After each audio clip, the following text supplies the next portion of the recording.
બટેંગે તો કટેંગે ને મહારાષ્ટ્રમાં નો એન્ટ્રી, યોગીના નારા સામે ભાજપના દિગ્ગજ મહિલા નેતાને વાંધો। મહારાષ્ટ્ર ચૂંટણી પ્રચાર દરમિયાન ઉત્તર પ્રદેશના મુખ્યમંત્રી યોગી આદિત્યનાથે આપેલા નારા બટેંગે તો કટેંગેને લઈને ભાજપમાં અંદરોઅંદર જ મતભેદો થવા લાગ્યા છે।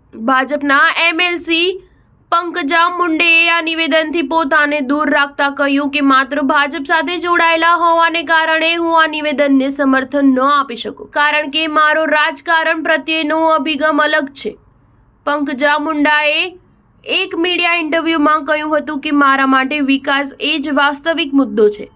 એક નેતાનું કામ આ ધરતી પર રહેલા દરેક વ્યક્તિને પોતાનું માનવાનું છે। અમારે મહારાષ્ટ્રમાં આવો મુદ્દો લાવવાની જરૂર નથી। જો કે તેમણે એમ પણ કહ્યું કે યોગી આદિત્યનાથે ઉત્તર પ્રદેશની રાજકીય પરિસ્થિતિમાં અલગ સંદર્ભમાં કહ્યું હતું અને મહારાષ્ટ્રમાં તેનો જે અર્થ થાય છે તેવો અર્થ નથી।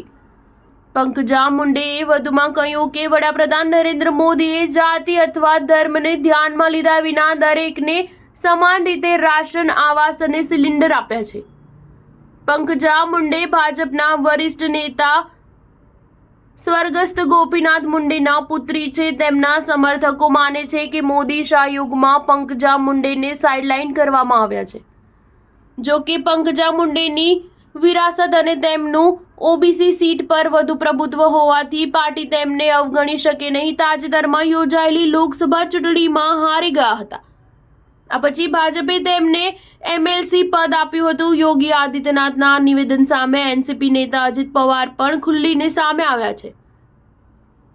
તાજેતરમાં તેમણે કહ્યું હતું કે મેં પહેલા પણ ઘણી વખત કહ્યું છે કે આ પ્રકારની રાજનીતિ મહારાષ્ટ્રમાં નહીં ચાલે। તે ઉત્તર પ્રદેશ, ઝારખંડ કે અન્ય સ્થળોએ ચાલશે, પરંતુ મહારાષ્ટ્રમાં નહીં।